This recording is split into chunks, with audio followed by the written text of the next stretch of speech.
All right. Welcome to the Books, Beards, Booze podcast, where we drink booze, have beards, and talk books. This is our weekly short read tall glass episode where we chat about the latest book news, as well as doing a deep dive on a short story of the week, which this week is Signs and Symbols by Vladimir Nabokov. I'm Bob of TalesbyBob. And I'm Derek from the Land of Insomnia. Nice. No, it's not. Fair. So this week, in honor of Nabokov, his most famous work is Lolita, which I've never read. Me either. But we present you the Lolita Margarita, which has a ring to it. It's 2 spoonfuls of honey. It's supposed to get like not super thick honey, kind of a more runny honey, but I just don't like really saying that. 2 ounces of tequila, 1 ounce of lime juice, and yet again a dash of Angostura bitters, because that's in every fucking recipe. You stir the honey in the tequila until it dissolves, and you add in the rest and shake it up, and garnish it with a lime wedge. Lime. I don't know what a Angostura bitter tastes like, but I would drink this, I think. I like tequila. I'm not big on tequila mixed drinks. You're real big on shots but of I am free tequila. Real big on shots of tequila. So Especially when they're free. yeah, freer the better. Mm-hmm. So we're going to change things up a bit this week and going forward, in which we're going to bring you more news and less facts on the story. So I have a few bits of news. First up, as kind of a follow-up to something that I think we brought... I know we brought it up. I don't think we brought it up as a news article, but I know we've talked about this. 3 editors at the Boston Review have resigned. That's their poetry editors. Have resigned over the political and literary magazine's decision to retain author Junot Diaz despite allegations of sexual misconduct. The editors are Timothy Donnelly, Barbara Fisher, and Stefania Heim. And they said on Twitter that they're dismayed at the logic behind keeping Diaz as fiction editor and felt compelled to step down effective July 1st. Donnelly was quoted as saying via email as, "It was painful to leave, but we couldn't possibly stay." I don't know a ton of the details around Diaz's allegations. I know that a couple women have come forward saying he was very aggressively kind of deal. I don't know the context. And one other woman, there was something. I don't know the details. The Boston Review, they apparently put out a press release of sorts saying that hey, his stuff was not on the order of magnitude of what instigated the Me Too movement. Yeah. So, we're going to keep him on. From what I read, that was kind of the gist. Yeah. He was kind of a jerk and did some pretty shitty things, but it wasn't. Yeah, it sounds more like he's an asshole, not a deviant. There you go. That's a good way to look at it. But, and the other thing is apparently they're closed for submission, so there's nothing for him to edit. So they were like, there's no harm in keeping him on because, at this point, there's nothing for him to do. And he actually volunteered. He's like, I will leave. He turned in a resignation. They just didn't accept it. So I don't know. Just that was kind of interesting. What you got? I think this is the most important thing. And now, Bob, you know about this already, but it's super important that we get this out here. And it's that Neil Gaiman has officially called Patrick Rothfuss fancy. Now, let's not all freak out, but for those who don't know, Neil Gaiman's kind of a big deal. Patrick Rothfuss is a big deal. Patrick Rothfuss has a huge career. I would argue that Neil Gaiman's a real big deal, and Patrick Rothfuss is kind of a big deal. Well, you're allowed to be wrong, but he has been doing it longer, and he's got a huge breadth of work. But the point is, Rothfuss is a big fanboy of Gaiman, so he's still, after years, just getting used to being able to talk to him on a regular basis. So when he said that he was fancy, he just put up a funny tweet, and it amused me. So Yeah. figured I'd mention that before I mentioned my actual news. But Right. since we've got multiple newses, that's my one. All right, so here's my next. So Aldi is a grocery store chain that we're actually getting one here in Montgomery. I've never heard of it.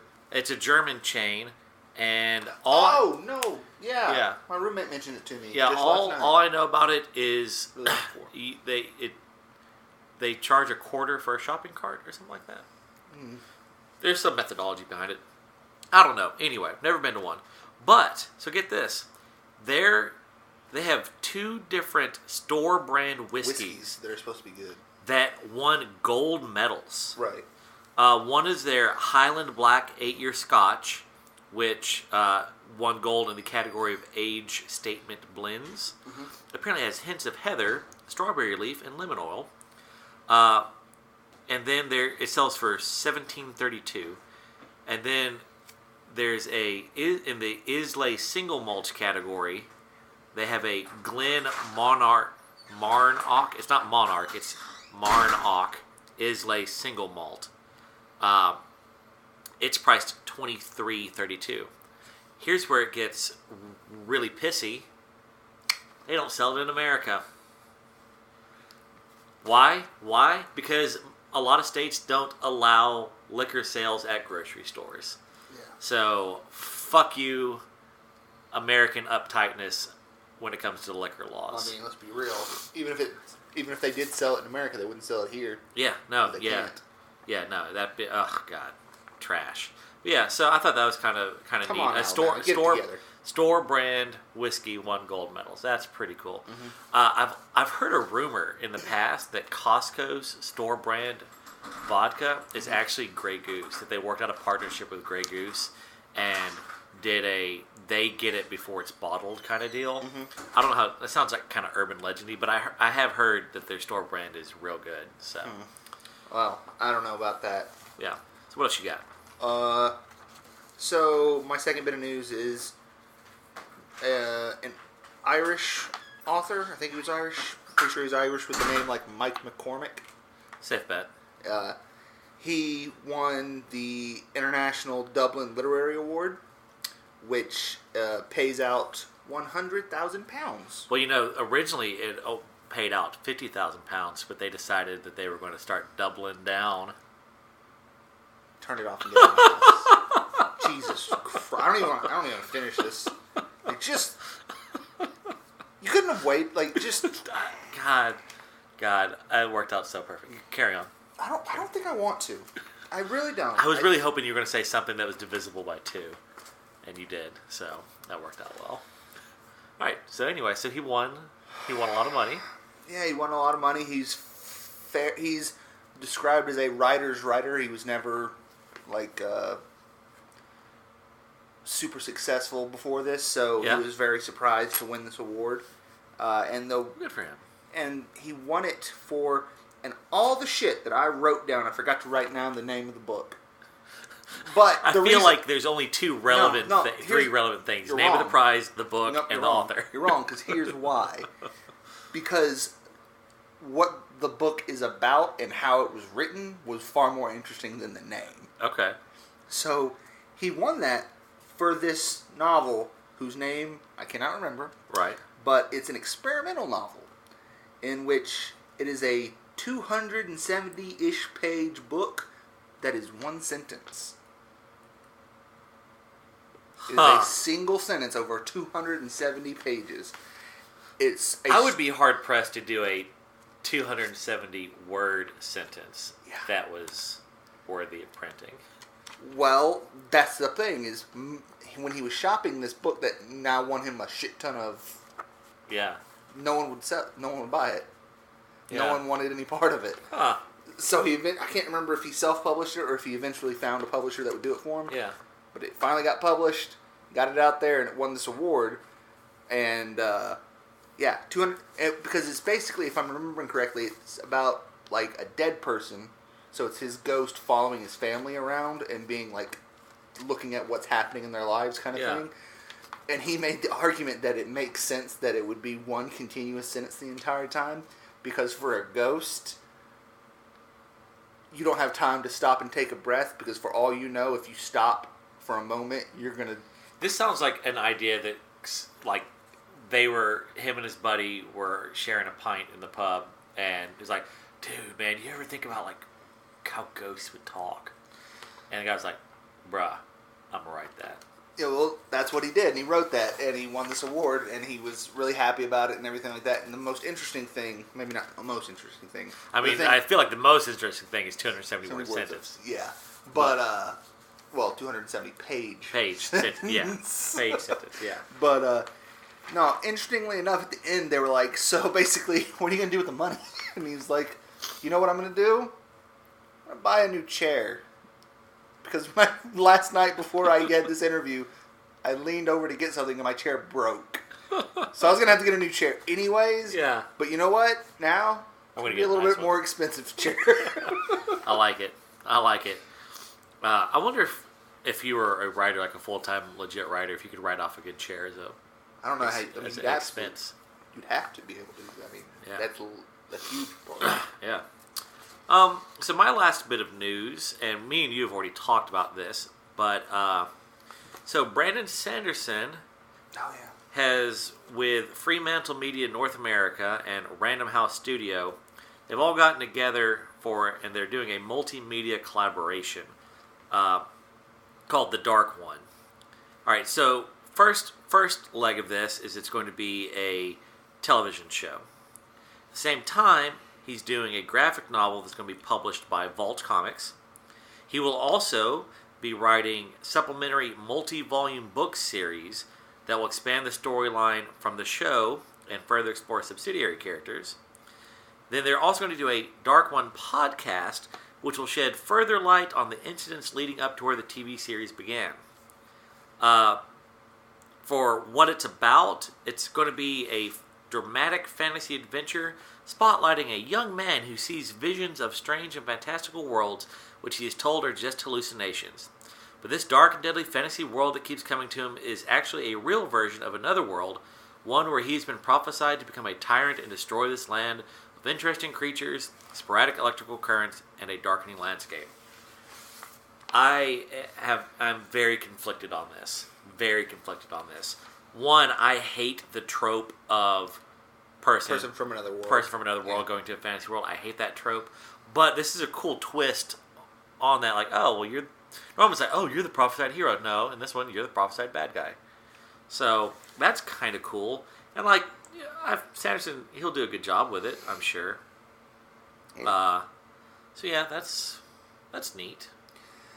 About a year and a half ago, I would have been much more upset about this than I am now.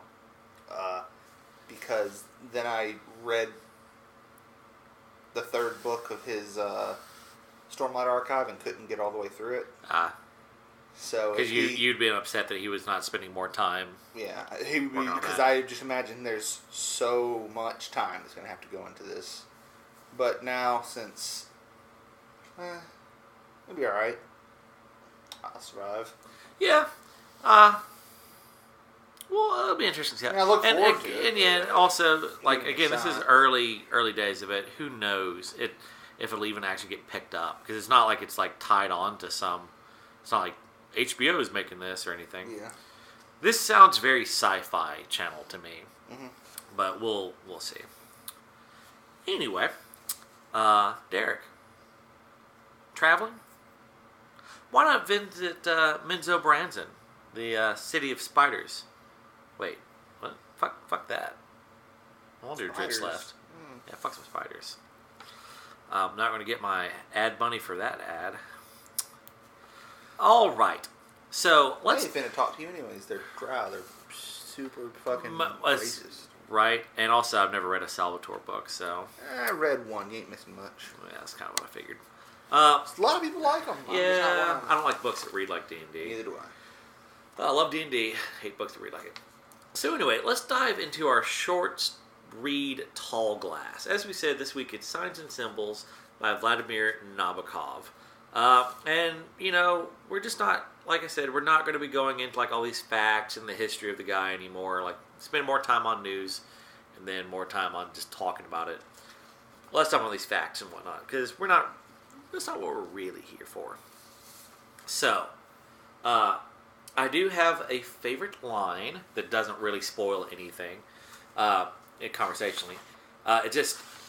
He kept clearing his throat in a special, resonant way he had when he was upset. And that was just a very kind of I was like, that was a really nice touch that made the character feel very real to me. Mm-hmm. I just really liked that line. Because my take on it is the story at face value really isn't that good. I mean, it's an okay story. I mean, it's got a cliffhangery ending, kind of gimmicky seeming cliffhangery ending. But what makes it so fascinating is what I think we're going to disagree on is the debate for ever since it's been written is there more to this story than there seems? And so the story is called Signs and Symbols, and a lot of people argue that there are a ton of signs and symbols in this that hint at another story. Mm-hmm.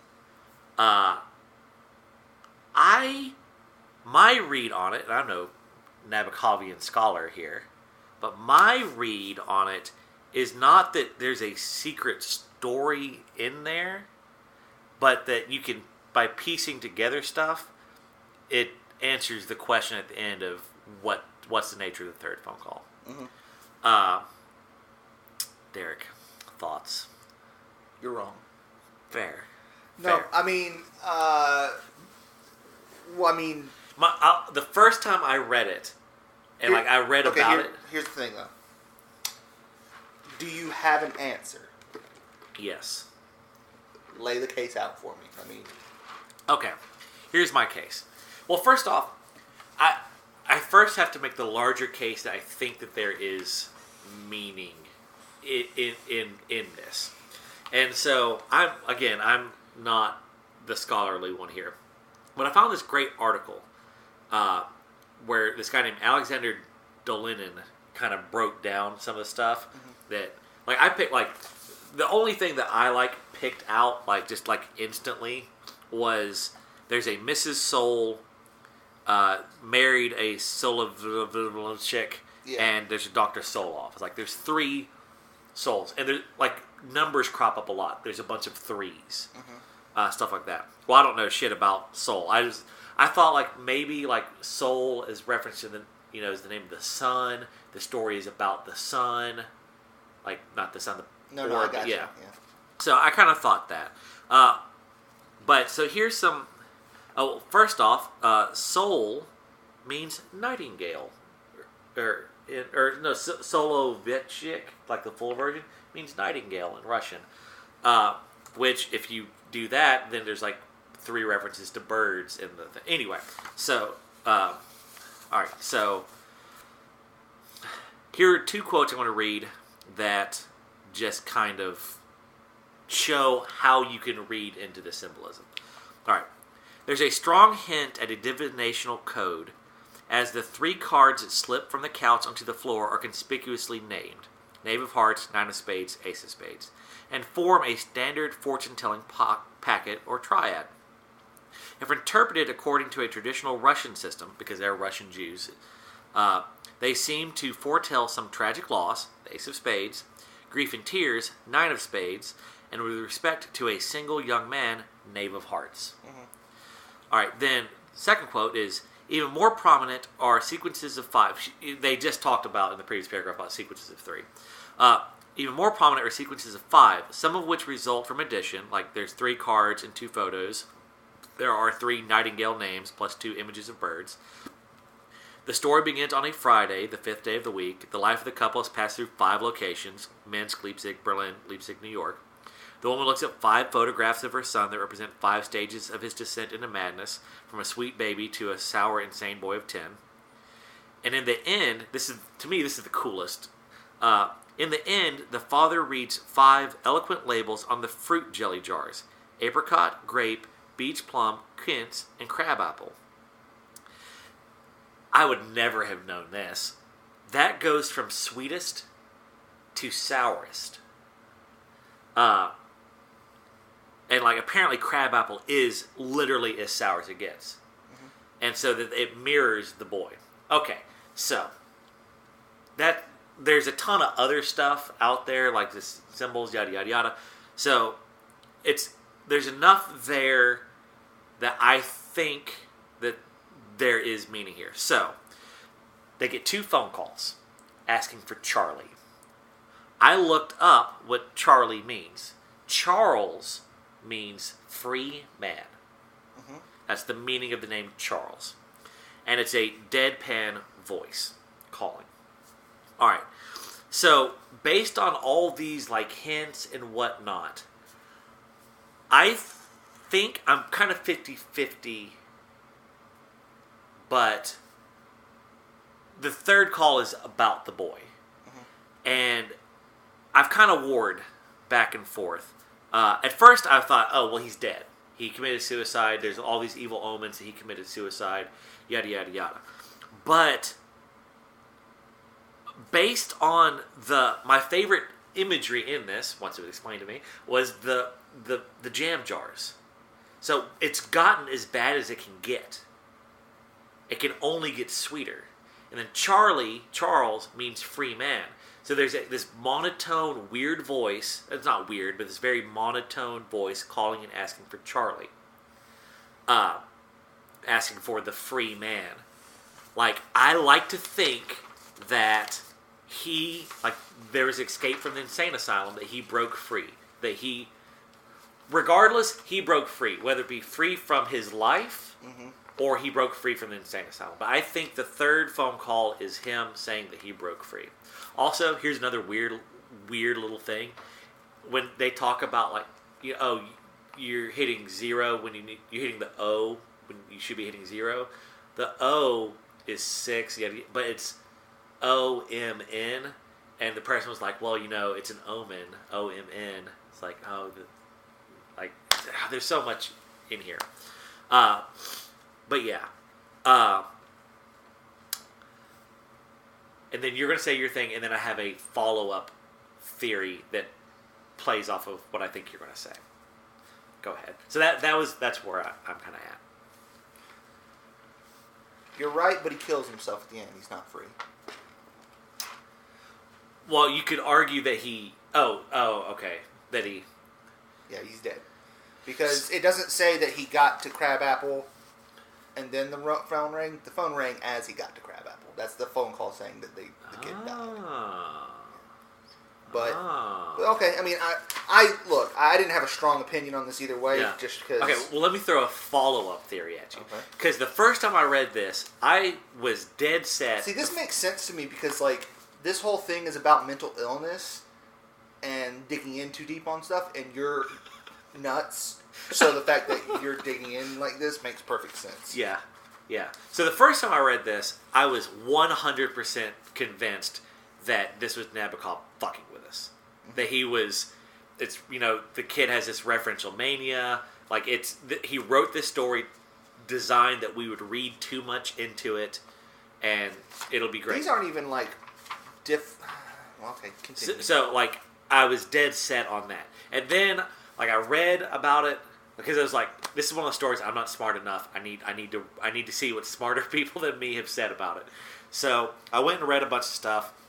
And part of it was that Nabokov, he wrote a letter to someone that was basically like, yeah, there's a story in the story kind of deal. Like, it's not just for shits and giggles. And there are some weird things, like, for example, the story is divided into 3 parts.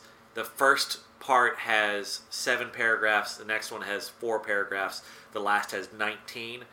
And when the New Yorker went to publish it, they tried to make it, the last section only be 18 paragraphs. And Nabokov freaked out because it's hidden code to tell you what year the story took place. So 1947. Well, all right. So anyway, so I was after I read that, I was like, okay, well, Nabokov, and still this could be Nabokov fucking with us again by leading us to believe that they're, like, oh, I'm saying there's a story. Haha, go puppets, go. Look. But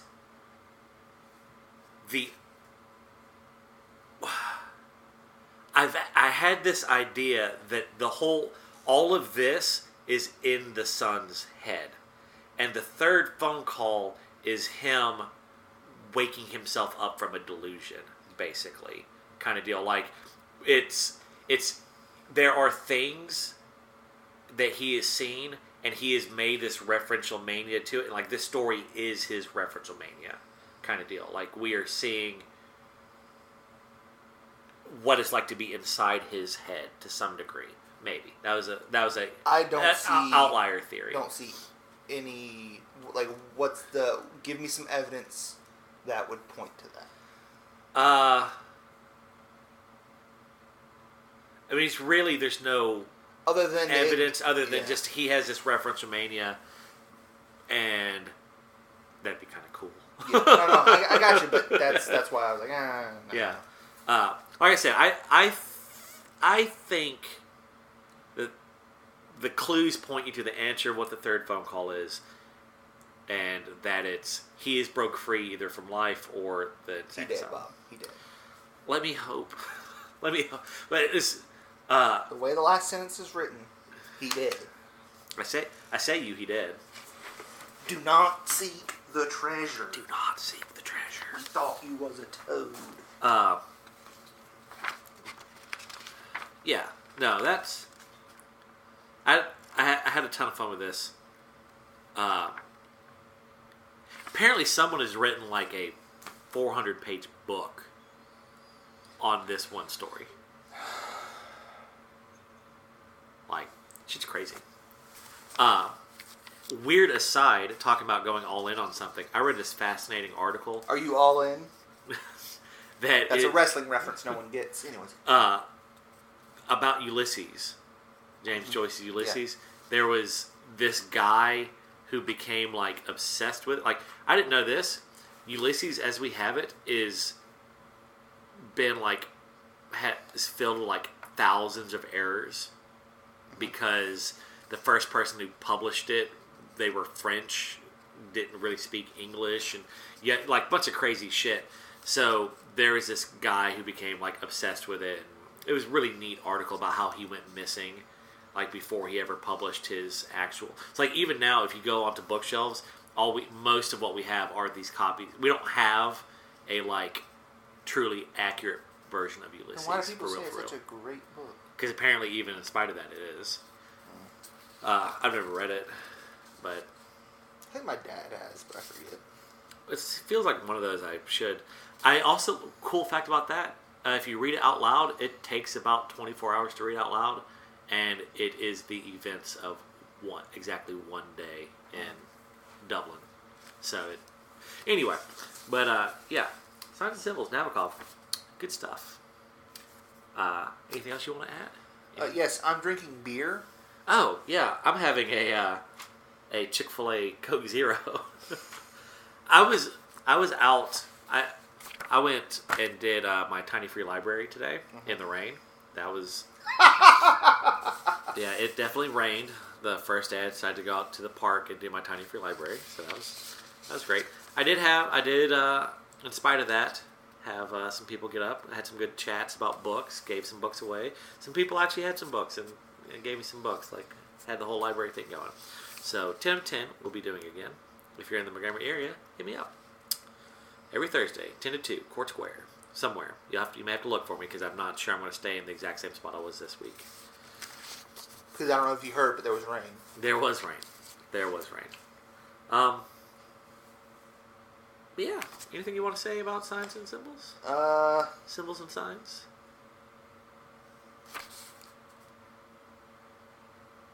What if the name change was one of the signs, Bob? I'm just kidding. Please stop. I mean, God, there's so many things that are in here. Like 3 bad things happened to them on the way to go visit him. Yeah. You know, like, there's 3 sections. There's threes. There's there's something about, like, this. Oh, we were talking about, like, you're dialing the 6 instead of the 0. Well, that happens after midnight, which is the 6th day, and, like, you can go real deep on this. Thank you for listening, everybody. I'm going to go lose my fucking mind now. Yeah, right. Because you had it when you walked in. Yeah. All right. I would ask that as you approach this week, that you go forth and grow a great beard.